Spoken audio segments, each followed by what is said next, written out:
வையகம், வாழ்க வையகம், வாழ்க வளமுடன். குரு அருள், குருவே துணை. இறைவனுக்கு வணக்கம், குருவுக்கு வணக்கம். குருவாய் வருவாய் அருள்வாய் மகரிஷியே.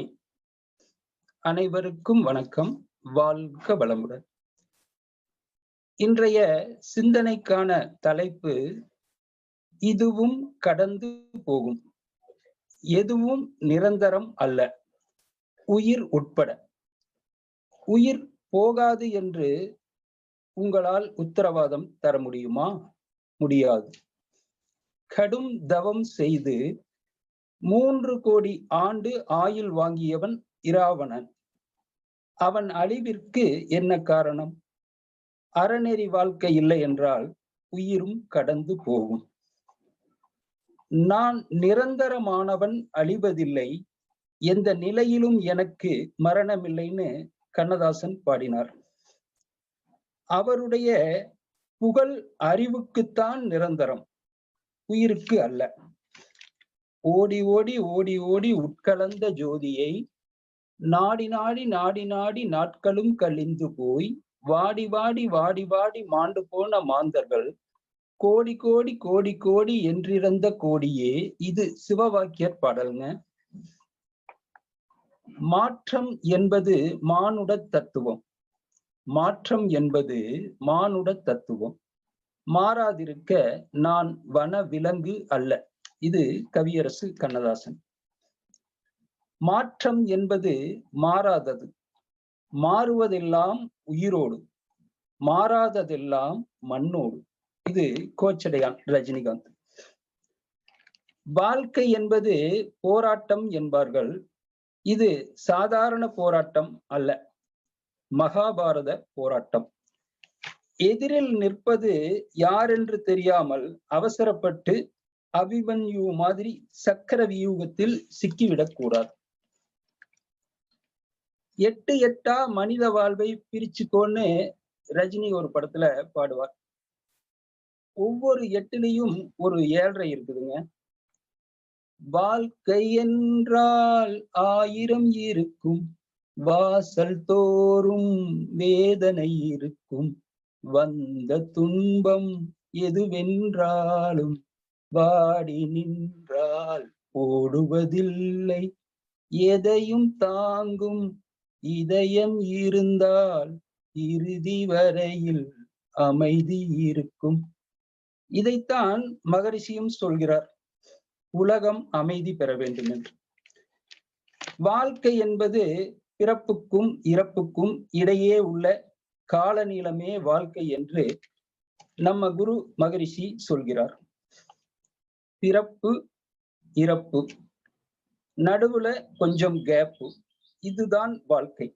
சிலருக்கு நடுவுல கொஞ்சம் பக்கத்தை காணோங்கிற மாதிரி இருக்குதுங்க வாழ்க்கை. Life is a race, run run run பணம் சம்பாதிக்க ஓடிக்கொண்டே இருக்கிறோம்.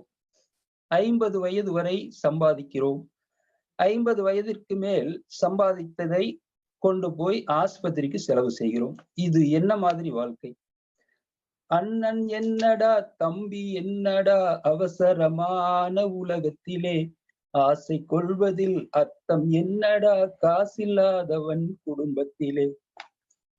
பெட்டை கோழிக்கு கட்டு சேவலை கட்டி வைத்தவன் யாரடா, அவை 8 குஞ்சுகள் பெற்றெடுத்ததும் சோறு போட்டவன் யாரடா. வளர்ந்த குஞ்சுகள் பிரிந்த போதிலும் வருந்தவில்லையே தாயடா. மனித ஜாதியில் துயரம் யாவுமே மனதினால் வந்த நோயடா, மனதினால் வந்த நோயடா. பணத்தின் மீதுதான் பக்தி என்ற பின் பந்த பாசமே ஏதடா.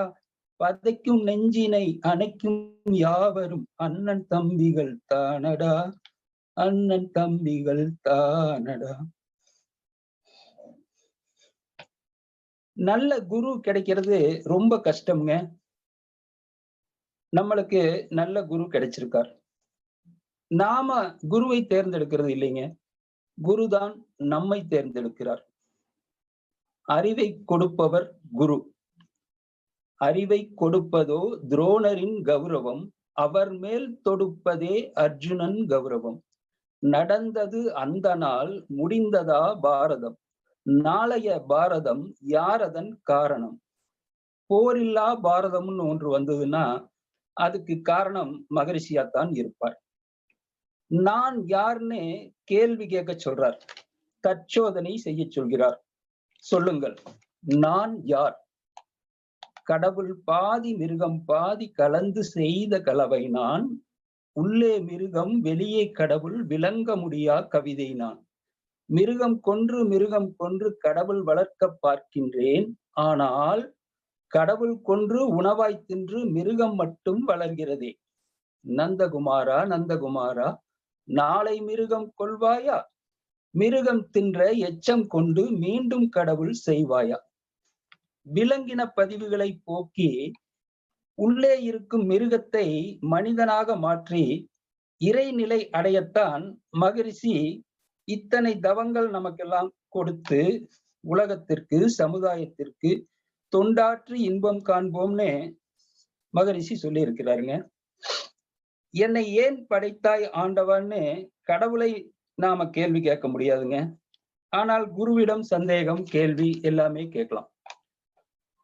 ஒரு குருவும் சீடனும் ஆத்தோரமா நடந்து போயிட்டு இருந்தாங்க.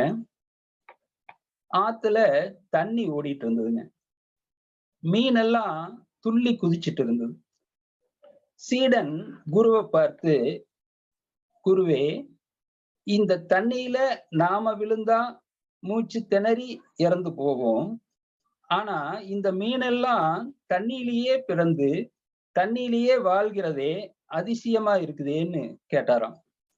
அதுக்கு அந்த குரு, அது தண்ணியிலேயே பிறந்து தண்ணியிலேயே வாழ்றது அதிசயம் இல்லப்பா, அது வாழ்ந்த அந்த தண்ணியிலேயே அது கொதிச்சு குழம்பாகுதே, அதுதான் அதிசயம்னு குரு சொன்னாராம். அது போலத்தான் மனித வாழ்க்கையும் மண்ணிலேயே பிறந்து மண்ணிலேயே வாழ்ந்து மண்ணிலேயே அடக்கமாக வேண்டியதுதான்னு குரு சொன்னாராம். மகரிஷியோட ஒவ்வொரு வார்த்தைக்கும் 1000 அர்த்தம் இருக்குங்க. சொல்லால் மட்டும் நம்பாதே, சுயமாய் சிந்தித்தே தெளிவாய். ஒரு கோயில் வாசல்ல ஒருத்தர் பூக்கடை வச்சிருந்தாருங்க. பக்கத்துல ஒரு குழந்தை வந்து பாத்ரூம் போயிடுச்சு. அது இயற்கை, குழந்தைக்கு தெரியாது எந்த இடத்துல போகணும் உட்காரணும் என்னங்கிறது தெரியாது. கடைக்கு பக்கத்துல அசிங்கமாயா இருக்குதே, வியாபாரம் பாதிக்குமேன்னு கடைக்காரரு பூவை ஒரு கொத்தள்ளி அது மேல போட்டாருங்க.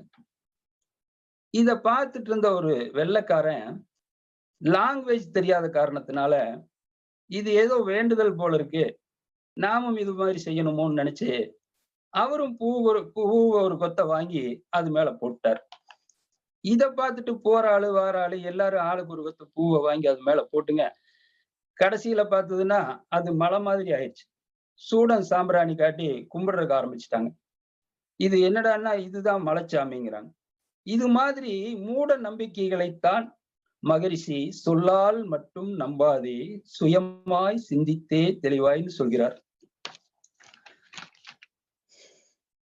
வாய்ப்பளித்த அனைத்து நல்ல உள்ளங்களுக்கும் நன்றி. வாழ்க வளமுடன், வாழ்க வளமுடன், வாழ்க வளமுடன். அம்மா நிறைவு செய்து விட்டானுங்கம்மா. சரிங்க ஐயா. சரிங்க, வாழ்க வளம். டைம் இருக்குங்க ஐயா, பேசுற மாதிரி இருந்தா பேசலாங்க.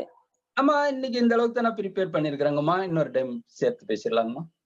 சரிங்க ஐயா, சரிங்க ஐயா. வாழ்க வளம், வாழ்க. வாழ்க வையகம், வாழ்க வையகம், வாழ்க வளமுடன், வாழ்க வளமுடன் ஐயா. வாழ்க வளமுடன்மா. துணை பேராசிரியர் ஜெயக்குமார் ஐயா அவர்களின் சிந்தனை உரைக்கு வாழ்த்துரை வழங்க பேராசிரியர் காயத்ரி அம்மா அவர்களை அன்போடு அழைக்கிறோம். வாழ்க வளமுடன் அம்மா. வாழ்க வளமுடன்மா. வாழ்க வளமுடன் ஐயா. இதுவும் கடந்து போகும் என்ற தலைப்பில் சொல்லுங்கம்மா, சொல்லுங்க. மிகவும் அழகாக நிறைய சினிமா பாடல்களையே உதாரணமா கொண்டு நம்ம மனவளக்கடையோட ஒப்பிட்டீங்க ஐயா. ரொம்ப அருமையா இருக்கு. எதுவும் கடந்து போகும் உயிர் உட்பட அப்படின்னு ஆமாங்க. சொல்லிட்டு முதல்ல ஆரம்பிச்சீங்க.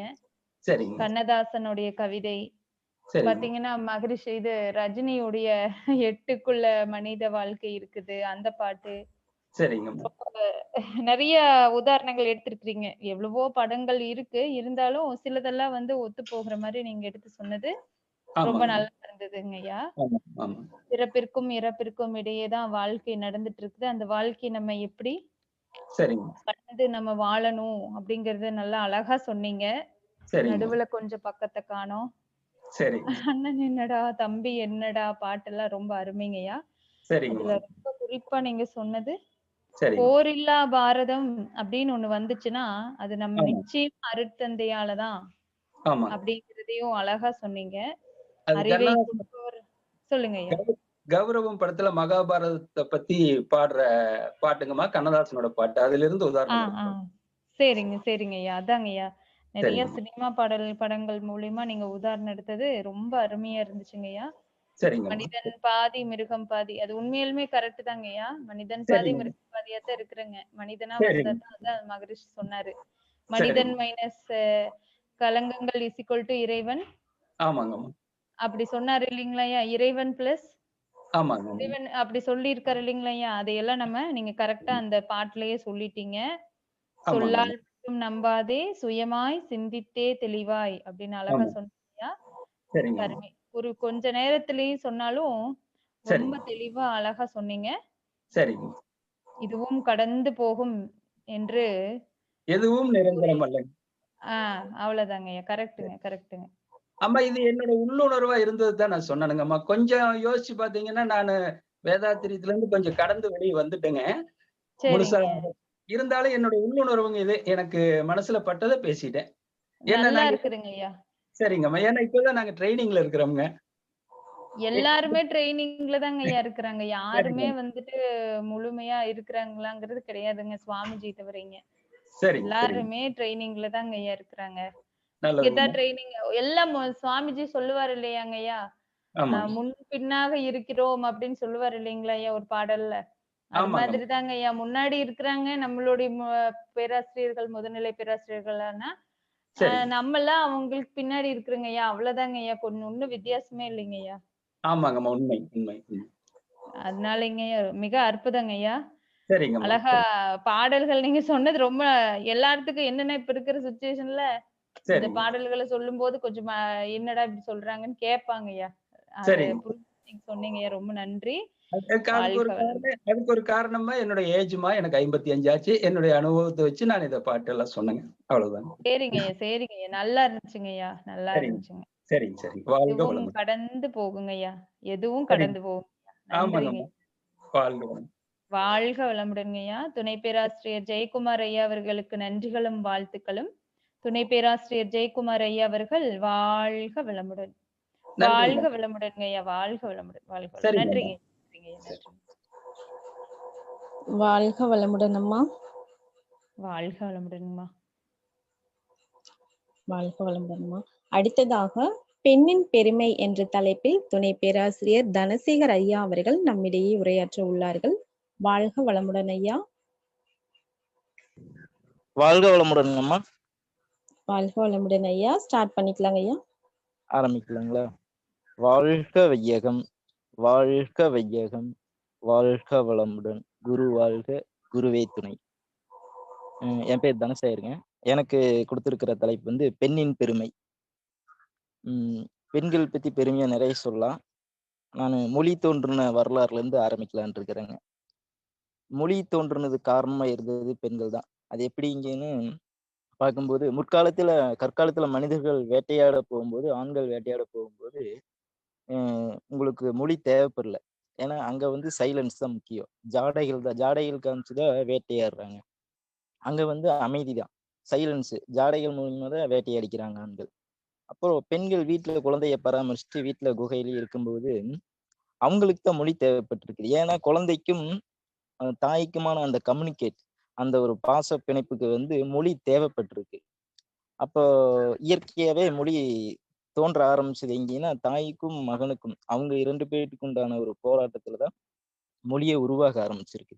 இது அறிவியல் பூர்வமா நம்ம பார்க்கும்போது அறிவியலும் இது உண்மைன்னு தான் சொல்லுது. ஏன்னா ஆண்கள் மூளையை விட பெண்கள் மூளையில மொழிக்கான பகுதி 8 பங்கு அதிகமா இருக்குதுன்னு நவீன அறிவியலும் இதை உறுதிப்படுத்துது. ஹம் மொழி சார்ந்த பகுதிகள் வந்து பெண்களுக்கு 8 பகுதியா இருக்குது. பெண்கள் மூளையில அப்படின்னு நவீன அறிவியலும் இந்த கருத்தை ஏத்துக்குது. அந்த அடிப்படையில பார்க்கும்போது மொழி பெண்கள்னாலதான் தோன்றி இருக்கிறதுக்கான சாத்தியக்கூறுகள் மிக மிக அதிகமா இருக்குது. அடுத்ததா கரு உருவாகுது இல்லையா? கரு உருவாகும் போது முதல் 6 வாரங்கள் பெண்ணாதான் இருக்குது அந்த கரு. அது எந்த கருவா இருந்தாலும் சரி, அது ஆணாக இருந்தாலும் முதல் 6 வாரங்கள் அது பெண்ணாக தான் அந்த 6 வாரங்கள் கரு உருவாகுது. 6 வாரத்துக்கு பிறகுதான் ஒய் என்கின்ற குரோமோசோம் அதில் இருந்தால் அது மீண்டும் ஆணாக கட்டமைக்கப்படுகிறது 6 வாரங்களுக்கு பிறகு. இதுவும் நவீன விஞ்ஞானம் ஒத்துக்குது. அப்படின்னு பார்க்கும்போது பாத்தீங்கன்னா, எந்த ஒரு உயிரினம் முதல்ல தோன்றும் போதும் பெண்ணாக தான் தோன்றுது. நம்ம சப்ஜெக்ட்ல நம்ம படிச்சிருக்கும் போதுமே மனித தோற்றத்தின் பார்க்கும்போது முதலில் தோன்றுறது பெண், அதுக்கப்புறம் தான் ஆண் தோன்றணும் அப்படிங்கிற மாதிரி நம்ம படிச்சிருக்கிறோம். அது பாத்தீங்கன்னா இந்த கருத்தோட ஒத்தி போகுது. ஏன்னா இப்ப இருக்கிற நவீன சயின்ஸ் படி ஆராய்ச்சி பண்ணும்போது கருவுல தோன்ற குழந்தை பாத்தீங்கன்னா முதல்ல பெண்ணா தான் இருக்குது. அப்புறம் அது ஆணாக மாறுகிறது இல்லையா? அப்படிங்கும்போது பெண் தான் முதல்ல தோன்றாங்க. உம் அடுத்ததாக அந்த குழந்தைய வளர்க்கிற விதத்துல பெண்களை பத்தி சொல்லும்போது ஒரு 2 கதைகள் சொல்லலாம்னு இருக்கேன். ஒரு பள்ளியில ஒரு மாணவன் நல்லாவே படிக்கல. ஆசிரியர் அவரை ரொம்ப திட்டுறாரு. நீ மக்கு, நீ படிக்கிறதுக்கே வந்து லாயக்கு இல்ல. உனக்கு எது சொன்னாலும் புரிய மாட்டேங்குது, எது சொன்னாலும் உனக்கு தெரிய மாட்டேங்குது, உனக்கு எதுவுமே வர மாட்டேங்குது, நீ இப்ப ஸ்கூலுக்கே வர வேண்டாம், பேசாம நீ வீட்டுக்கே போயிரு, இங்க இருக்காத, நீ ஸ்கூலுக்கே இனிமேல் வர வேண்டாம் அப்படின்னு சொல்லி ஒரு லெட்டர் மாதிரி எழுதி பையன்கிட்ட கொடுத்து வீட்டுக்கு தாட்டி விட்டுறாங்க. வீட்டுக்கு பையன் சோகமா வரான். வந்து அம்மா கிட்ட அந்த லெட்டர் கொடுக்குறான். அந்த லெட்டர்ல இந்த மாதிரி உங்க பையன் ரொம்ப மக்கா இருக்கிறான், என்ன சொன்னாலும் அவனுக்கு ஏறல, படிப்பு ஏறல, அவனுக்கு அறிவே கிடையாது, அவனை நீங்க வீட்லயே வச்சுக்கங்க, இனிமேல் பள்ளிக்கு அனுப்பாதீங்கன்ட்டு அந்த லெட்டர்ல எழுதியிருக்கு. தாய்க்கு ஒரு சின்ன மன வருத்தம். என்னடா நம்ம பையனை இந்த மாதிரி சொல்லிட்டாங்களே அப்படின்னு சொல்லிட்டு அவங்களுக்கு ஒரு வருத்தம். அதுக்கப்புறம் அவங்க கல்வியை போதிக்கிறாங்க மகனுக்கு. அவன் பிற்காலத்துல மிகப்பெரிய விஞ்ஞானியா உருவாகிறான். அந்த சிறுவன் தான் தாமஸ் ஆல்வா எடிசன். எடிசனுக்கு இளமையில காலத்துல குழந்தை பருவத்துல எந்த பையனை ஒரு மக்கு, நீ படிக்கிறதுக்கே லாய்க்கு இல்லைன்னு சொன்னாங்களோ அதே பையனை ஒரு விஞ்ஞானி அளவுக்கு ஒரு தாய் உயர்த்தி இருக்கிறாங்க. அப்ப அவங்க மனப்பக்குவம் எந்த அளவுக்கு இருந்திருக்குது. இந்த இடத்துல இதை ஒரு விஞ்ஞானியாவே உருவாக்கி இருக்கிறாங்க. பள்ளியும் சமுதாயமும் மக்கு என்ற புறக்கணிக்கப்பட்ட ஒரு சிறுவனை விஞ்ஞானி அளவுக்கு உயர்த்தி இருக்கிறாங்கன்னா ஒரு பெண், அவங்களோட சக்தியை நம்ம நினைச்சு பார்க்கணும் இந்த இடத்துல. அடுத்ததா இன்னொரு கதை, இதுவும் பள்ளியில் நடந்ததுதான். ஒரு பள்ளியில ஆசிரியர் வந்து எல்லா மாணவர்கிட்டையும் அடுத்ததா நீங்களும் ஃபியூச்சர்ல எதிர்காலத்துல என்னவா ஆக விரும்புறீங்கன்னு கேக்குறாரு. அப்ப வந்து மாணவர்கள் எல்லாம் நான் டாக்டர் ஆவேன், இன்னொருத்தர் நான் இன்ஜினியர் ஆவேன், நான் கலெக்டர் ஆவேன், நான் வக்கீல் ஆவேன்னு சொல்லிட்டு இருக்காங்க. அப்போ இன்னொரு மாணவனை எந்திரிச்சு கேட்கும்போது நீ என்ன ஆவேன்னு கேட்கும்போது நான் குதிரை வண்டிக்கார ஆவேன் அப்படின்னு சொல்லியிருக்காங்க. இப்போ கிளாஸ்ல இருக்கவங்க எல்லாரும் சிரிச்சிருக்காங்க. இல்ல வாத்தியார் உட்பட என்னடா எல்லாம் ஒவ்வொருத்தவங்க டாக்டர் இன்ஜினியர் சொல்லிட்டு இருக்காங்க, நீ என்ன குதிரை வண்டிக்கார ஆவேன்னு சொல்ற, உனக்கு அறிவே இல்லையா, நீ உட்காரு அப்படின்னு சொல்லிட்டு அவரை உட்கார வச்சிட்டாங்க. கிளாஸை அவரை கிண்டல் பண்ணுது. மாலையில அவங்க அம்மா பள்ளியில அந்த பையனை கூட்டிட்டு போறதுக்கு பள்ளிக்கு வராங்க. கூட்டிட்டு வரப்ப ஆசிரியர் சொல்றாரு, உங்க பையன் இந்த மாதிரி சொல்றான், எல்லாரும் டாக்டர் இன்ஜினியர்னு சொல்லிட்டு இருக்காங்க, உங்க பையன் நான் குதிரை வண்டிக்காரன்னு சொல்லிட்டு இருக்கான், பார்த்து என்ன எதுன்னு சொல்லுங்க அப்படின்னு சொல்லிட்டு தாட்டி விடுறாரு. வீட்டுக்கு வந்ததுமே ஏப்பா நீ அந்த மாதிரி சொன்ன, எல்லாரும் அந்த மாதிரி சொல்லும்போது நீ ஏன் குதிரை வண்டிக்காரன்னு சொல்ற? இல்லம்மா, நான் குதிரை வண்டியில தானே ஸ்கூலுக்கு போறேன், எனக்கு அந்த குதிரை வண்டி ஓட்டுற விதம், அவர் அந்த குதிரை கிட்ட பழகுற விதம், இதெல்லாம் எனக்கு ரொம்ப பிடிச்சிருக்குது, அதனால நான் அவரை மாதிரியே ஆகணும்ட்டு நான் ஆசைப்படுறேன் அப்படின்னு. அப்படியா, சரிப்பா, ஒரு நிமிஷம் இரு அப்படின்னு சொல்லிட்டு அவங்க வீட்டுக்குள்ள போயிட்டு ஒரு புகைப்படத்தை எடுத்து வந்து காமிக்கிறாங்க. நீ குதிரை வண்டிக்காரனாகன்னு சொல்ற, உன் ஆசைக்கு நான் தடங்களா இல்லை, ஆனா இந்த மாதிரி குதிரை வண்டிக்காரனா ஆகுப்பா அப்படின்னு சொல்லி ஒரு புகைப்படத்தை காமிக்கிறாங்க. அந்த புகைப்படத்துல யார் இருக்கிறான்னா கீதையை உபதேசித்த கண்ணன் இருக்கிறார். மகாபாரத போர்ல அர்ஜுனனுக்கு கீதையை உபதேசித்த கண்ணன் அந்த குதிரை வண்டிக்காரனா இருக்கிறார். நீ குதிரை வண்டிக்காரனாக விரும்பின, இந்த மாதிரி குதிரை வண்டிக்காரன் ஆகு அப்படின்ட்டு ஊக்குவிக்கிறாங்க. அந்த சிறுவன் தான் நரேந்திரன் என்கின்ற அந்த சிறுவன் தான் பிற்காலத்தில் குதிரை வண்டிக்காரனா ஆசைப்பட்ட அந்த சிறுவன் பிற்காலத்தில் உலகமே போற்றக்கூடிய இந்தியாவுல மிகப்பெரிய ஒரு ஞான ஒளியா உருவான விவேகானந்தர். அந்த சிறுவன் விவேகானந்தர் உருவாக்குனதுல அந்த தாயோட பங்கு எந்த மாதிரி செயல்பட்டு இருக்குன்னு பாத்தீங்கன்னா, இந்த விதத்துல அவங்களை ஊக்குவிச்ச விதம் வித்தியாசமான கோணத்துல இருக்குது பாத்தீங்களா. ஒரு தாய் அடுத்த சமுதாயத்தை உருவாக்குறாங்க அப்படிங்கும்போது அதுல மிக முக்கிய பங்கு வகிக்கிறதுல தாய் பெண்களோட பங்குகள் எந்த அளவுக்கு இருக்குன்னு நம்ம இதை பார்க்கலாம். ஒரு தாய் நினைச்சா மக்கு பையனை விஞ்ஞானியாவும் உருவாக்குறாங்க. அதே இடத்துல ஒரு எல்லாரும் கேலி கிண்டலுக்கு உள்ளாத ஒரு மகனை மெஞ்ஞானியாகவும் மாத்துறாங்க. அப்ப பெண்ணோட சக்தி எந்த அளவுக்கு இருக்குதுன்னு நம்ம இந்த இடத்துல நம்ம புரிஞ்சுக்க வேண்டியதா இருக்குது.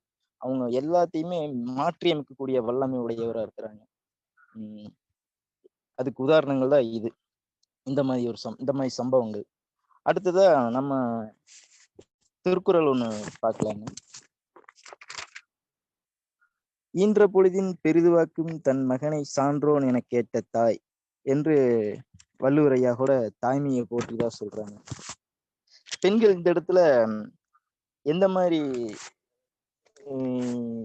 இருக்கிறாங்கன்னா, அடுத்த சமுதாயத்தை உருவாக்குற மிகப்பெரிய பொறுப்பு அவங்க கிட்ட இருக்குது.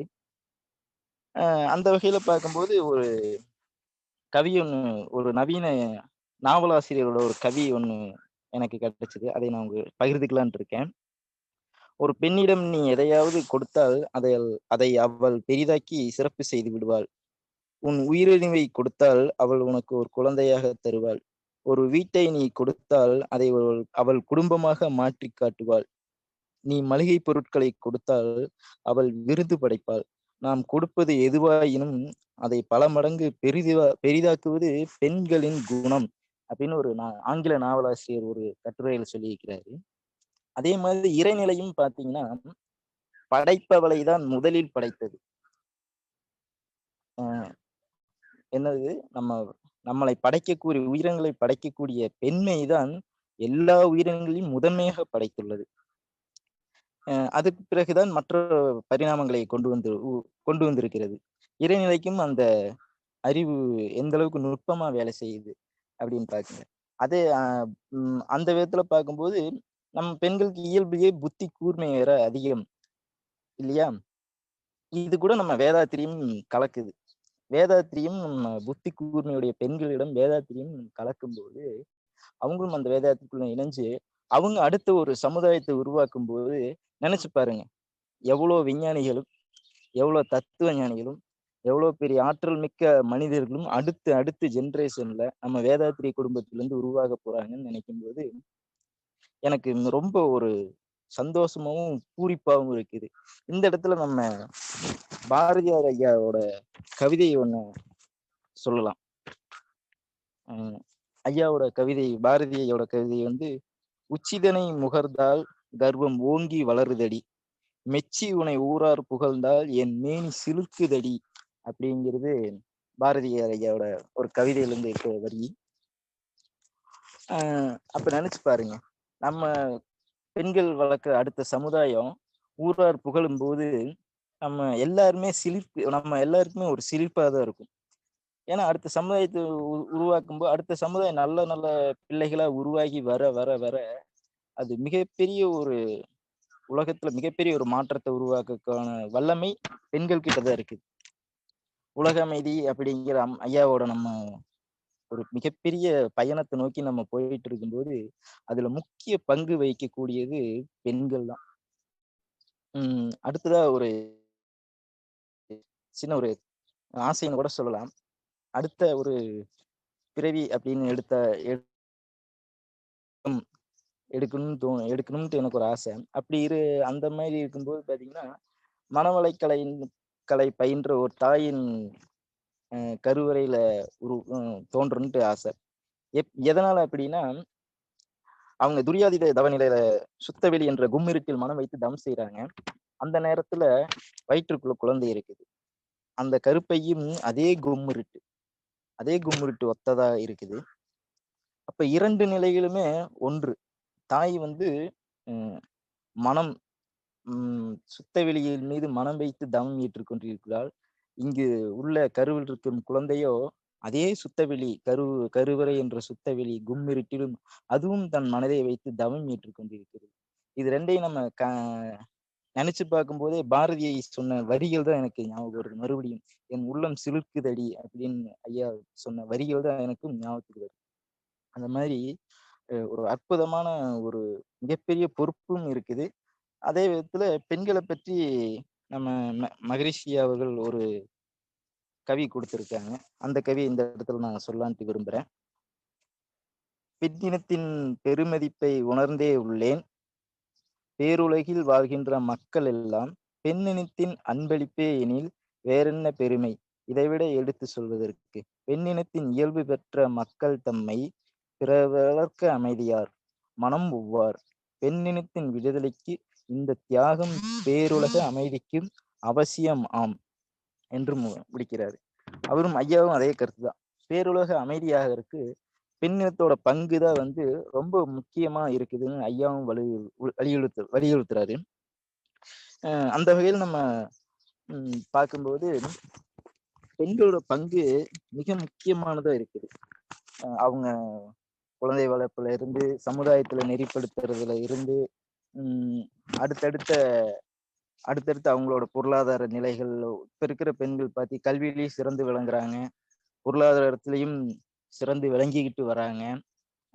டெக்னாலஜி இப்ப இருக்கிற தொழில்நுட்பங்கள் அனைத்துமே அவங்களை அடுத்தடுத்த கட்ட நகர்வுக்கு கொண்டு போயிட்டு இருக்கு. ஏன்னா இதுக்கு முன்னாடி இருந்த சமுதாயம் வந்து பெண்களை ஒடுக்கி அடக்கி வச்சிருந்தாங்க. ஆன்மீகத்திலையும் சரி, விஞ்ஞானத்திலையும் சரி, கல்வியிலையும் சரி, எல்லாத்துலயும் ஒடுக்கி வச்சிருந்தாங்க.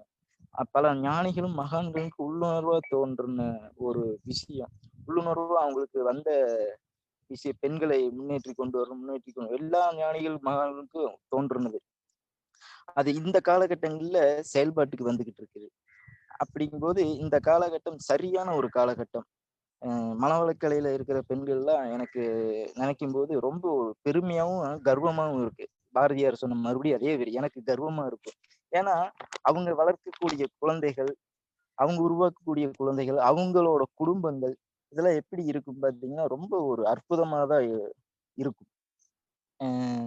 எப்படின்னா மனவளக்கலை பயின்ற பெண்கள் இருக்கிற ஒவ்வொரு வீட்லயுமே ஒரு தேவதை வாசம் செய்கிறாள் அப்படின்னு கூட சொல்லலாம். ஏன்னா அந்த அளவுக்கு நுட்பமான விஷயங்கள் மனவளக்கலையில ஐயா எல்லாமே தனி மனித அமைதியிலிருந்து சமுதாய அமைதி, உலக அமைதியை நோக்கி போகும்போது எல்லா ஒழுக்க பழக்க வழக்கங்களிலிருந்து தவ தியான உடற்பயிற்சி காய்கள் எல்லாத்தையுமே கொடுத்து எல்லாத்தையும் நெறிப்படுத்துறாரு.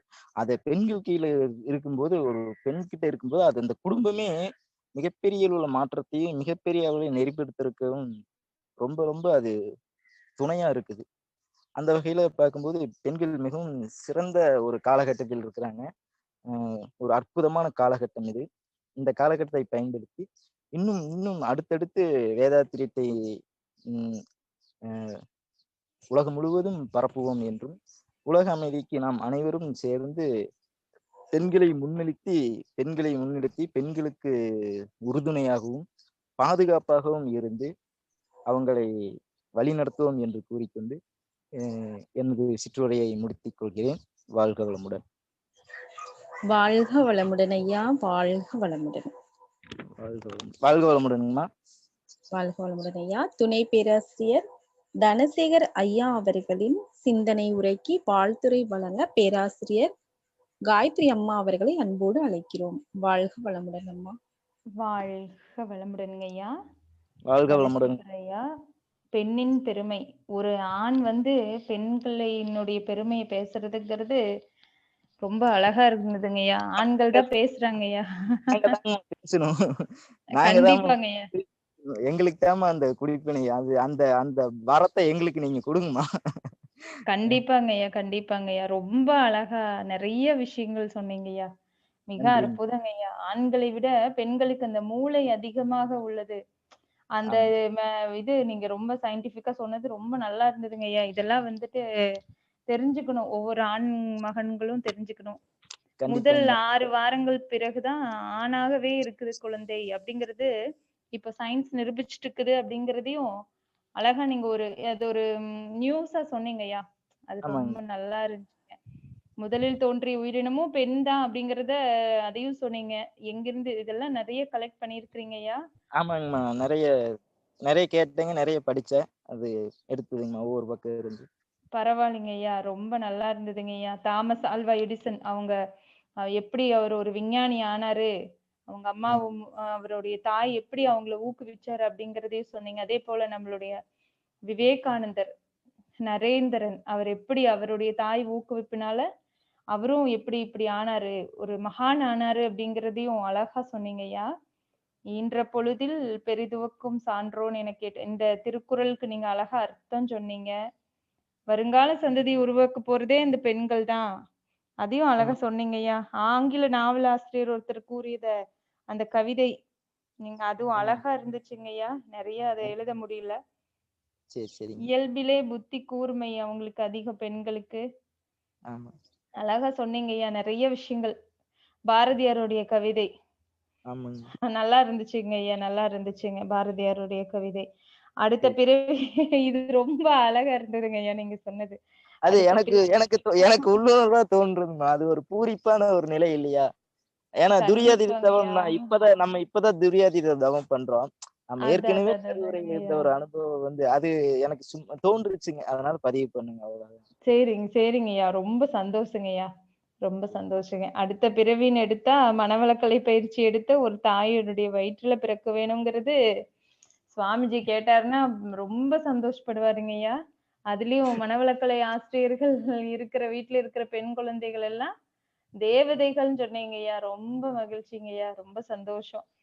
ஒரு பெண்களை நன்றி. பற்றி ஆண் இவ்வளவு தூரம் நீங்க கலெக்ட் பண்ணி சொன்னது பெரிய விஷயங்கய்யா. நன்றிம்மா. நன்றிங்கய்யா. நன்றி. நன்றிங்கய்யா. ம். வாழ்த்துக்கள்ங்கய்யா. வாழ்க பாராட்டி வளமுடன். தனசேகர் ஐயா அவர்களுக்கு நன்றிகளும் வாழ்த்துக்களும்.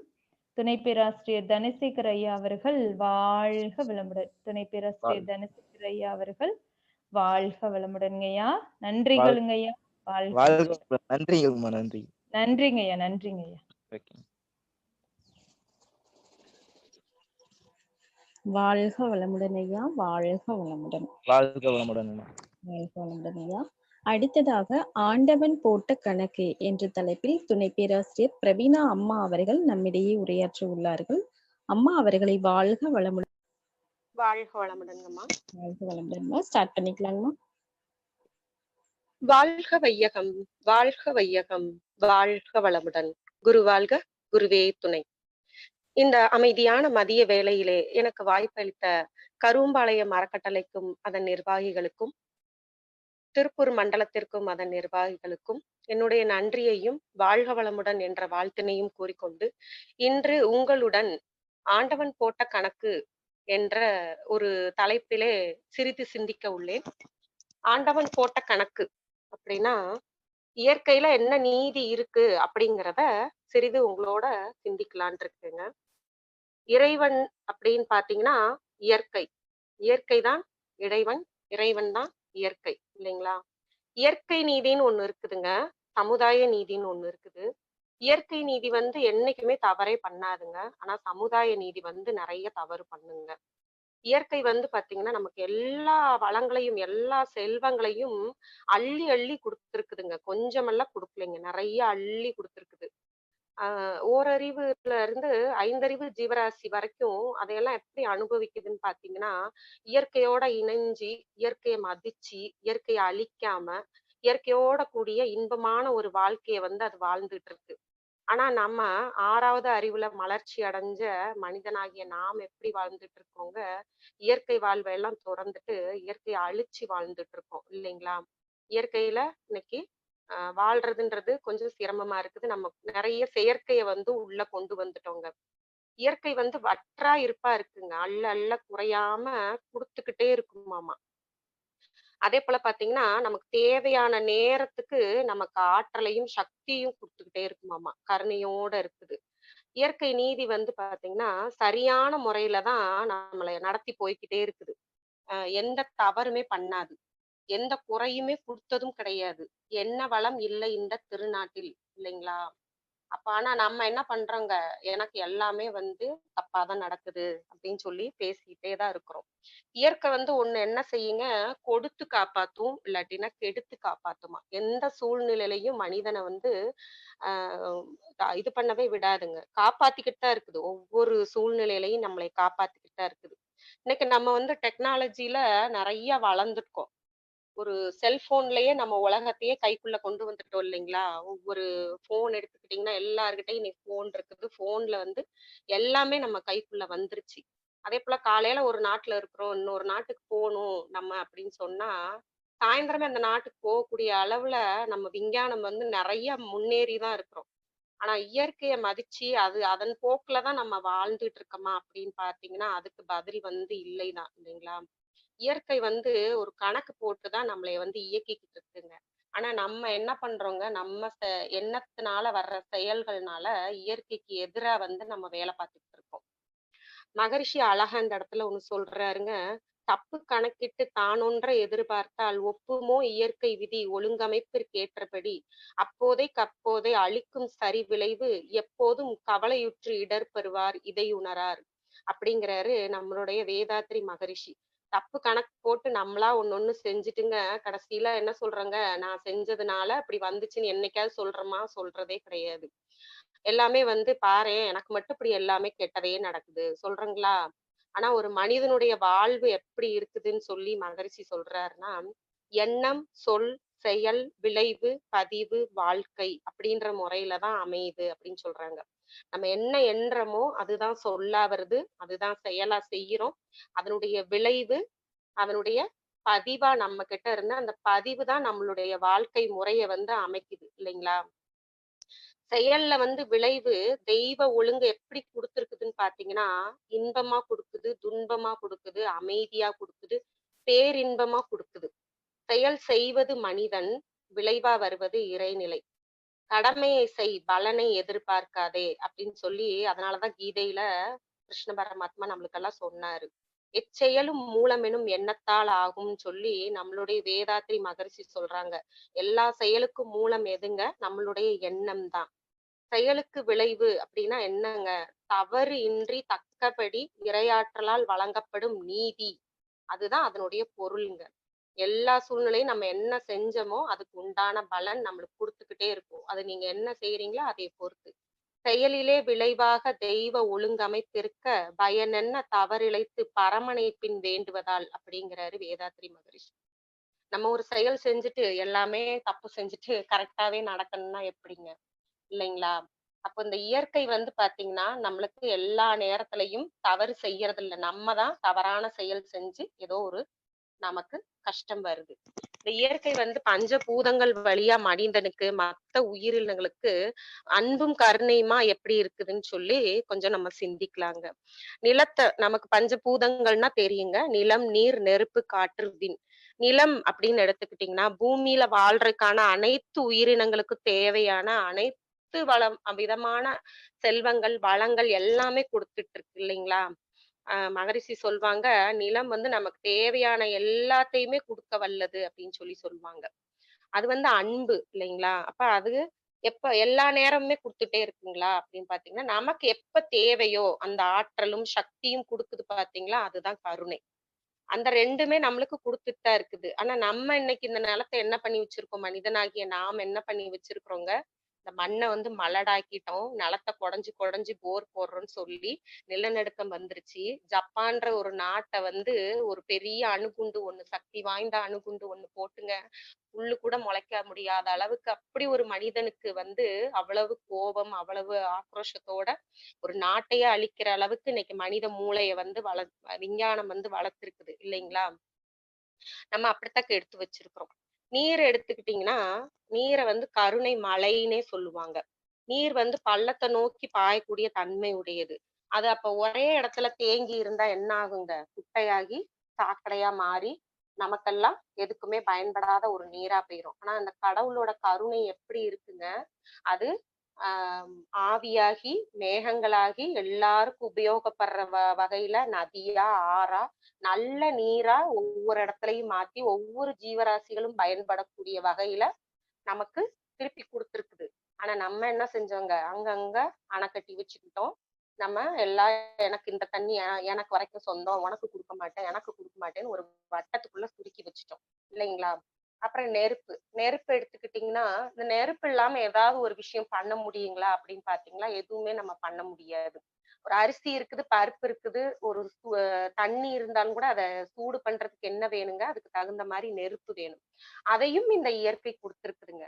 தங்கம், வெள்ளி, வைரம், வைடூரியம் எல்லாமே கொடுத்துருச்சுங்க. ஆனா இதையெல்லாம் பயன்படுத்துறதுக்கு சமன் செஞ்சு பயன்படுத்தணும். அதுக்கு தேவையான நெருப்பை நம்மளுக்கு கொடுத்துருச்சு இல்லைங்களா? அடுத்து காத்துன்னு எடுத்துக்கிட்டீங்கன்னா, எல்லா உயிரினமும் சுவாசிக்கிறதுக்கு காத்து தேவைப்படுது. இந்த கடவுள் எப்படி வடிவமைச்சிருக்கிறாருன்னு பாருங்க. நம்ம வெளிவர்ற கார்பன் டை ஆக்சைடு மட்டும் இருந்தா உலகத்துல எப்படி இருக்கும்னு யோசிச்சு பாருங்க. கார்பன் டை ஆக்சைடு மட்டும் இருக்குது, அதை மட்டும் எடுத்துக்கிட்டே இருந்தா எப்படி இருக்குங்க? விஷ காத்தா மாறிடும். அப்போ அதுக்கு என்ன பண்ணார் கடவுள்? நமக்கு மரம், செடி, கொடிகள் எல்லாம் கொடுத்தாரு. நம்ம வெளிவர்ற கார்பன் டை ஆக்சைட அதை எடுத்துக்கிட்டு நமக்கு தூய்மையான ஒரு ஆக்சிஜனை கொடுத்துருக்கு. எவ்வளவு கருணை பாருங்க கடவுளுக்கு நம்ம மேல. ஆனா நம்ம மனுஷன் என்ன பண்ணங்க, மரத்தை வெட்டிட்டோம், காட்டை அழிச்சிட்டோம், இயற்கை எல்லாம் அழிச்சிட்டு நம்ம இன்னைக்கு அது சரியில்லை இது சரியில்லைன்னு பேசிட்டு இருக்கிறோம் இல்லைங்களா? விண் அப்படின்னு இருக்குது. விண்ணா எங்கும் பறந்து விரிஞ்சு கொடான கோடி சூரிய குடும்பங்களை உள்ளடக்கி இருக்குதுங்கிறது நமக்கு தெரியும் இல்லைங்களா? அது வாழ்றதுக்கு எல்லா வளமும் கொடுத்துருச்சு. நமக்கு எப்படி இருக்குங்க, 4 மாசம் மழை பெய்யும், 4 மாசம் வெயில் அடிக்கும், 4 மாசம் பனி பெய்யும்ன்ற சூழ்நிலை இருந்தது முன்னாடி. இப்ப எப்படி இருக்குதுங்க, எல்லா நேரத்துலயும் வெயில் மட்டும்தான் அடிக்குது.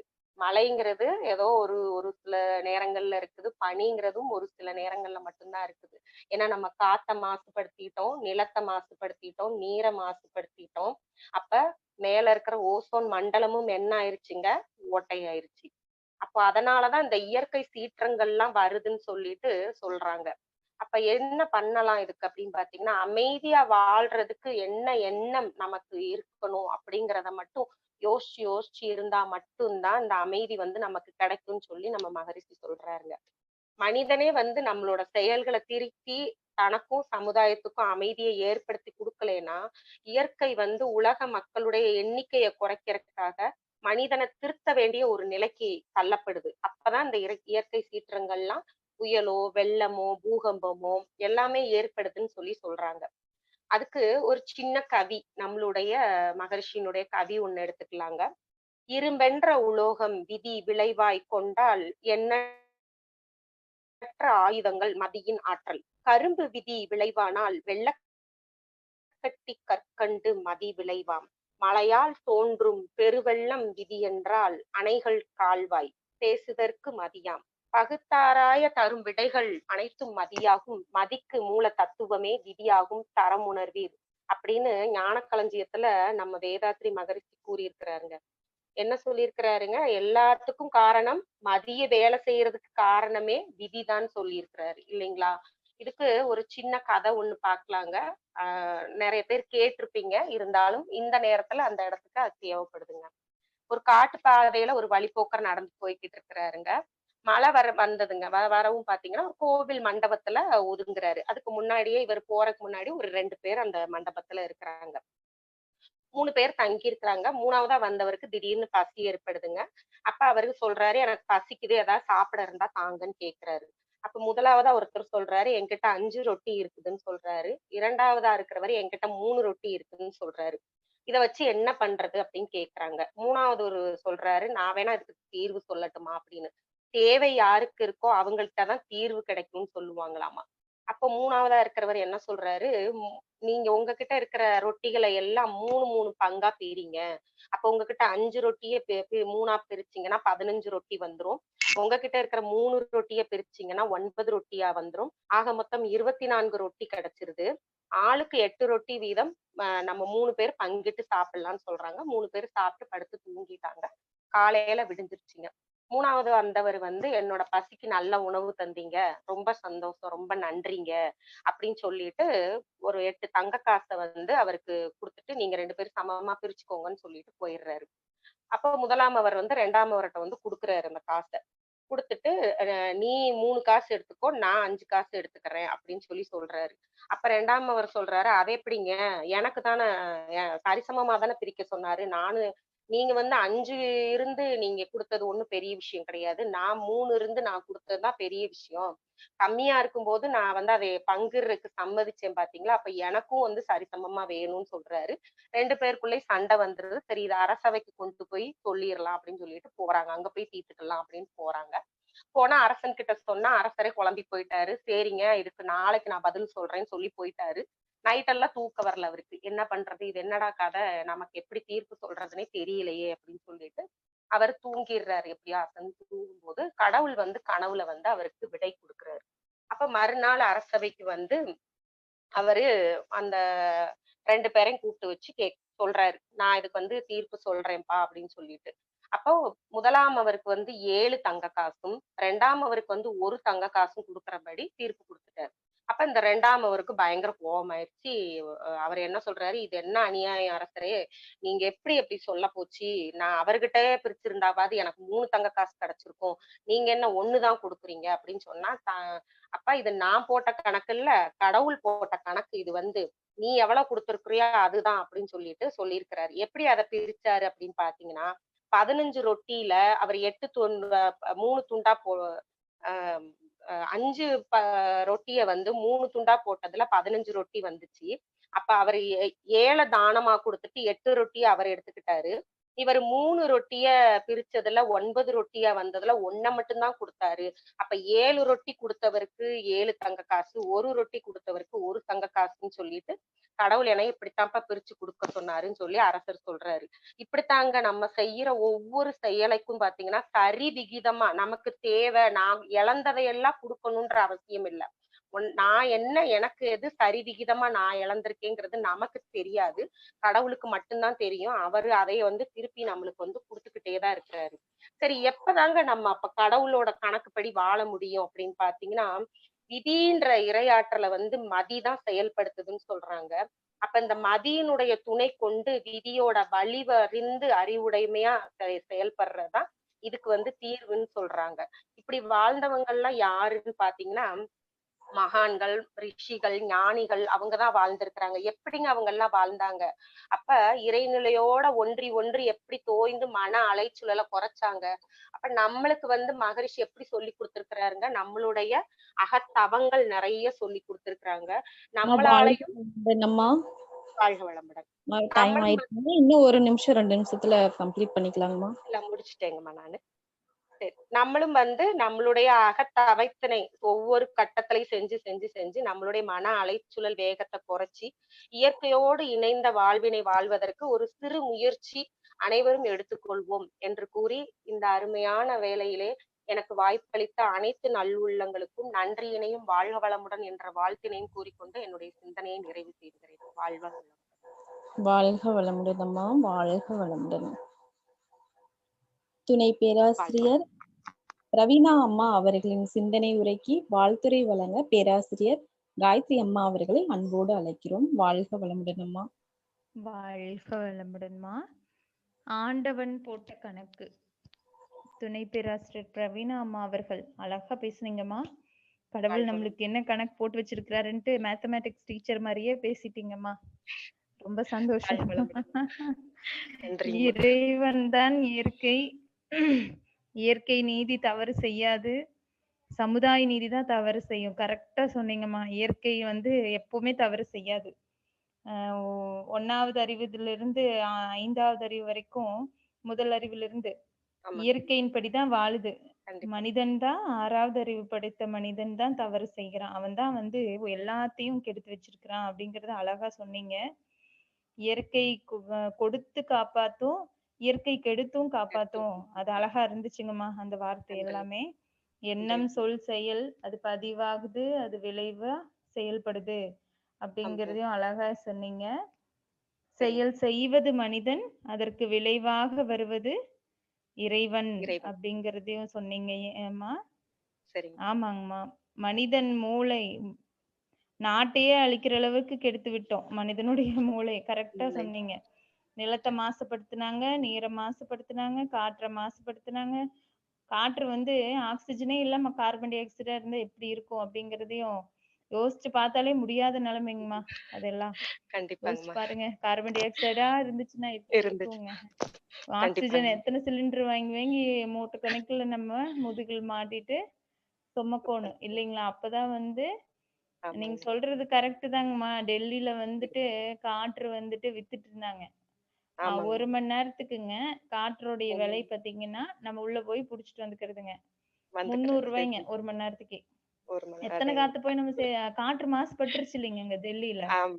ஆமாங்கம்மா. நீங்க சொல்றது ஆமாங்கம்மா. கரெக்டா இருந்துச்சுங்கன்னா சரி, சரிங்கம்மா. இயற்கை வந்து சமநிலைப்படுத்துவதற்கு தான் இப்படி இயற்கை வந்து நடத்துது அப்படிங்கறதையும் சொன்னீங்க. சுவாமிஜியுடைய கவிதை பத்தி எடுத்து சொல்லி அதுக்கு கருத்து சொன்னதும் அழகா இருந்துச்சுங்கம்மா. இறுதியாக கடவுள் போட்ட கணக்கு அந்த ரொட்டி கதை மிக மிக ஆமா. அருமைங்கம்மா. ரொம்ப சந்தோஷம். அகத்தாய்வு நன்றிங்கம்மா. செய்து மன அலைச்சூழல் வேகத்தை குறைச்சு நம்மளும் மகான்களா மாறணும் அப்படிங்கறத அழகா சொன்னீங்கம்மா.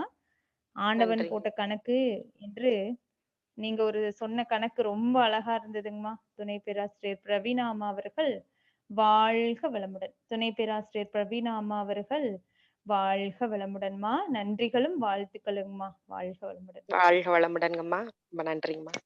வாழ்க வளமுடன்மா. நன்றிங்கம்மா. வாழ்க வளமுடன் அம்மா. வாழ்க வளமுடன். வாழ்க வளமுடன்ங்கம்மா. வாழ்க வளமுடன்மா. அடுத்ததாக குறையொன்றும் இல்லை என்ற தலைப்பில் துணை பேராசிரியர் மேனகா அம்மா அவர்கள் நம்மிடையே உரையாற்ற உள்ளார்கள். அம்மா அவர்களை வாழ்க வளமுடன் என்று வாழ்த்தி வரவேற்கிறோம். வாழ்க வளமுடன் அம்மா. வாழ்க வளமுடன்மா. அம்மா கேக்குதுங்களா? கேக்குதுங்கம்மா. ஸ்டார்ட் பண்ணிக்கலாங்கம்மா. வாழ்க வையகம், வாழ்க வையகம், வாழ்க வளமுடன். குரு வாழ்க, குருவே துணை. நாம் இப்போது சிந்திக்க இருக்கும் தலைப்பு குறையொன்றும் இல்லை. குறையொன்றும் இல்லைன்னா அங்க என்ன அர்த்தம் வருது பாருங்க. நிறைநிலை. நிறைநிலைனா முழுமையடைந்த ஒரு வித திருப்தி, பேரானந்தம். நம்ம எப்போ முழுமையடைய முடியும்? எப்போ முழுமையடைந்த திருப்தி அடைய முடியும்? எப்போ நிறைநிலையான இந்த நிறைவை எய்த முடியும்? நிறைநிலையை அடைந்து குறையொன்றும் இல்லைன்னு எப்போ வாழ முடியும் அப்படின்னா, மனமானது மெய்யை உணர்ந்து மெய்யாகவே மெய்ப்பொருளாக ஆக வேண்டும். இங்கு மெய்யை உணர்தல்னு நான் சொல்றது இறைநிலையே. மனமானது உண்மையாகவே இறைநிலையை உணர்ந்து அந்த நிலையிலேயே விழிப்போடு இருக்க வேண்டும். மனதை இந்த விழிப்பு நிலையிலேயே வைத்துக்கொள்ள நாம் என்ன செய்ய வேண்டும்னா, அகத்தவமும் அகத்தாய்வும் கட்டாயம் செய்து ஒழுக வேண்டும். அகத்தவம் அகத்தாய்வு என்பது மன தூய்மையை நாடி செல்லும் ஒரு தெய்வீக பயணம். இதுதான் நம்ம மகரிஷி அவங்க நிறைவால் நிறைன்னு ஒரு பாடல்ல சொல்றாங்க. நீர் நிறைந்த பாண்டத்தில் காற்றேறாது நித்தியமாம் மெய்ப்பொருளால் நிறைந்த உள்ளம் ஊர் உலக பொருட்கவர்ச்சி உணர்ச்சி ஏதும் உள்நுழையாம். இப்பேறு தவத்தாலன்றி யார் பெறுவார் யார் தருவார்? அறிவு ஓங்கி அதுவேதான் மெய்ப்பொருள் என்றறியும் பேற்றை சீர்நிலையில் மனம் வைத்து வேண்டா பற்றை செதுக்கி கொண்டே இருக்கும் விழிப்பு வேண்டும். அதாவது ஒரு பாத்திரத்துல நிறைய தண்ணி இருந்துச்சுன்னா அதுக்குள்ள எப்படி காற்று நுழைய முடியாதோ அது மாதிரி இறைநிலையை உணர்ந்த மனதுக்குள்ள இந்த பொருட்கவர்ச்சி, தேவையற்ற உணர்ச்சி, வேண்டாத ஆசைகள், தீராத கோபங்கள், இவைகள் போன்ற குறைகள் எதுவுமே அண்டாது. இதுக்கு எப்பவும் விழிப்பு நிலையில இருக்கணும். நம்ம தவம் செய்து விழிப்பு நிலையில இருந்து மனதின் அலைச்சூழல் வேகத்தை குறைக்கணும். மன அலைச்சூழல் குறைய குறைய மனமானது நிறைய தொடங்கும். மன அலைச்சூழல் குறைஞ்சதுன்னா மன விரிவு உண்டாகும், மன தூய்மை வந்துடும். மன தூய்மை வந்துச்சுன்னா வினை தூய்மை தன்னால வந்துடும். மனம் அப்படின்ற நிலத்துல எது போட்டாலும் நல்லா விளையும். ஆனா நம்ம என்ன மாதிரியான விதைய போடுறோம் அப்படின்றத நம்ம சிந்தித்து செய்யணும். நம்ம செய்யும் செயல்கள்ல, எண்ணும் எண்ணங்கள்ல, பேசும் வார்த்தைகள்ல தூய்மை வந்துச்சுன்னா நம்மை சுற்றிலும் எல்லாமே பேரானந்தம் தான், குறை ஒன்றுமே இருக்காது.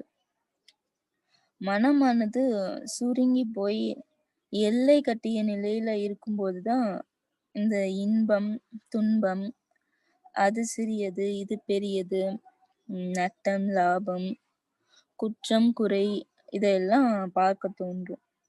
அங்க அமைதி இருக்காது. குற்றவாளி பாவி என்று யாரும் இல்லை உலகினில், குறைகளுக்கு காரணமோ பழைய சமுதாயம், கற்றிடுவோம் புதிய கல்வி, மேலாம் கடமைகளை சிந்தித்து செயலாற்றி உய்வோம். மனமானது எல்லை கட்டிய நிலையில இருக்கும்போதுதான் தன்னோட பெருமையையும் தன்முனைப்பையும் வளர்த்து கொள்ள ஆசைப்படுமா. அதுக்காக என்ன செய்யும்னா அது அடுத்தவங்க செயல்லையும் வாழ்க்கையிலையும் போய் குறுக்கிட்டு அவங்கள வருந்த செய்யுமா. அடுத்தவரின் குற்றங்களையும் குறைகளையும் தேடி அலையுமா. எப்பவுமே யாரையும் குறை கூறி உயர்த்தவும் முடியாது உயரவும் முடியாதுன்னு ஒரு பாடல்ல சொல்லியிருக்காங்க நம்ம மகிழ்ச்சி. தனி ஒருவர் செய் குற்றம் எடுத்துக்காட்ட தக்கவர் யார், தனையறிந்த நிலை வாழ்வோரே எனில் அவரும் பிறர் குற்றம் உரைக்க மாட்டார், எண்ணத்தால் வாழ்த்தி வாழ்த்தி திருத்துவார்கள்.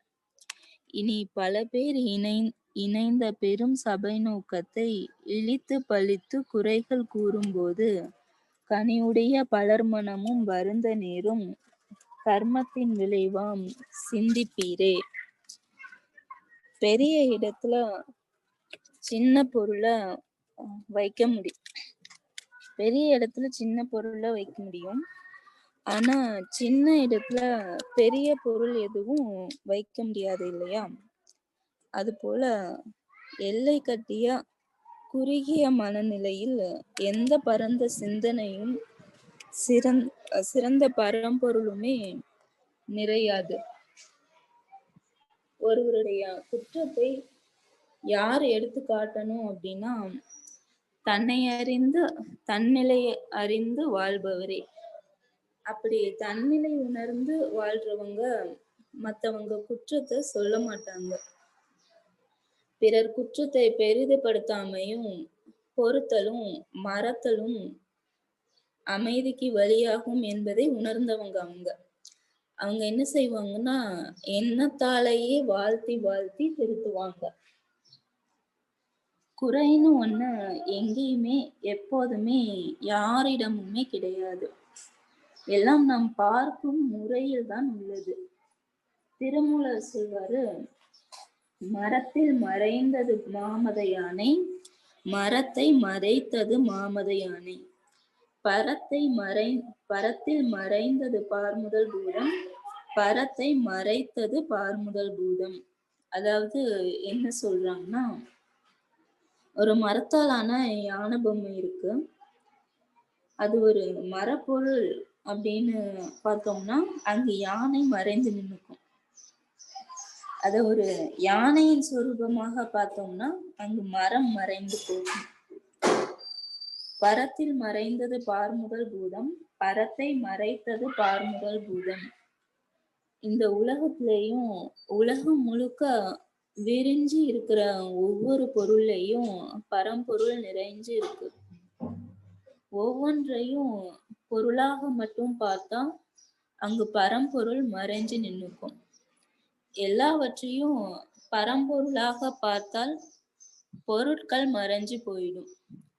இன்னும் சிம்பிளா வந்தோம்னா ஒரு பாடல் கேட்டிருப்போம், கல்லை மட்டும் கண்டால் கடவுள் தெரியாது, கடவுள் மட்டும் கண்டால் கல்லடி தெரியாது.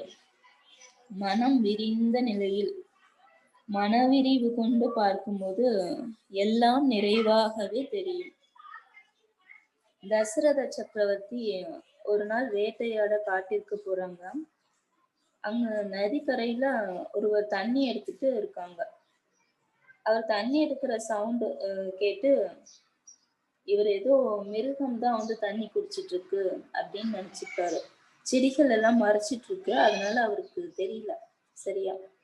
இவ்வளோ பெரிய காட்டுக்குள்ள இங்க யார் வர போறாங்க, ஏதோ மிருகங்கள் தான் வந்து தண்ணி குடிக்குது அப்படின்னு நினைச்சிட்டு அம்பெய்தி கொன்னுட்டாரு. பிறகு போய் பார்த்த போதுதான் தெரிஞ்சது அது மிருகம் அல்ல, ஒரு மானுடன் அப்படின்னு. அந்த மானுடன் யாருன்னா சலபோக முனிவரோட பையன். சலபோஜ முனிவருக்கு நம்ம பையனை தசரத சக்கரவர்த்தி அம்பு விட்டு கொன்னுட்டாருன்னு தெரிஞ்சதும் புத்திர சோகத்துல தசரதனுக்கு சாபம் விடுறாரு. என்ன மாதிரி நீயும் ஒரு நாள் உன் பையனை பிரிஞ்சு புத்திர சோகத்துல அழுவ அப்படின்னு சொல்லி சாபம் விடுறாரு. யாராவது சாபம் விட்டா நம்ம என்ன செய்வோம்? ஒண்ணு வருத்தப்படுவோம், அப்படி இல்லாட்டினா கோபப்படுவோம். ஆனா தசரதர் ஆனந்தம் அடைகிறாரு. ஏன்னா அவருக்கு அப்போ குழந்தைகள் இல்லை, பிள்ளை வரம் வேண்டி நிறைய யாகம் விரதம் எல்லாம் செஞ்சிட்டு இருந்த நேரம். இப்ப அந்த முனிவரோட சாபம் பழிச்சதுன்னா தனக்கு கண்டிப்பா புத்திர பாக்கியம் கிடைக்க வாய்ப்பு இருக்கு, கிடைக்க போகுது அப்படின்னு சொல்லிட்டு அதை நினைச்சு ரொம்ப சந்தோஷமா இருக்காரு.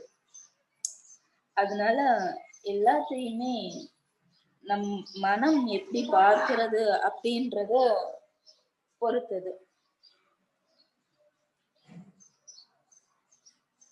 பூத கண்ணில் பார்த்தால் யாவும் குற்றம்தான், ஞான கண்ணில் பார்த்தால் யாரும் சுற்றம்தான் அப்படின்னு ஒரு பாடல்ல கூட கேட்டிருப்போம். சரியான முறையில பார்க்க தெரியாதவருக்கு எது பிரச்சனையா இருக்கோ அதுவே சரியான முறையில பார்க்க தெரிந்தவருக்கு அதுவே ஒரு நல்ல வாய்ப்பா அமையுது. இந்த நிலையில மனதை வைத்து அதை விழிப்பு நிலையில் இருந்து பழக்க வேண்டும். சில நேரங்கள்ல மனமானது நாம் சொல்வதை அவ்வளோ சீக்கிரத்துல கேட்காது, ஏத்துக்கவும் செய்யாது. அது குறை எங்க இருக்கு,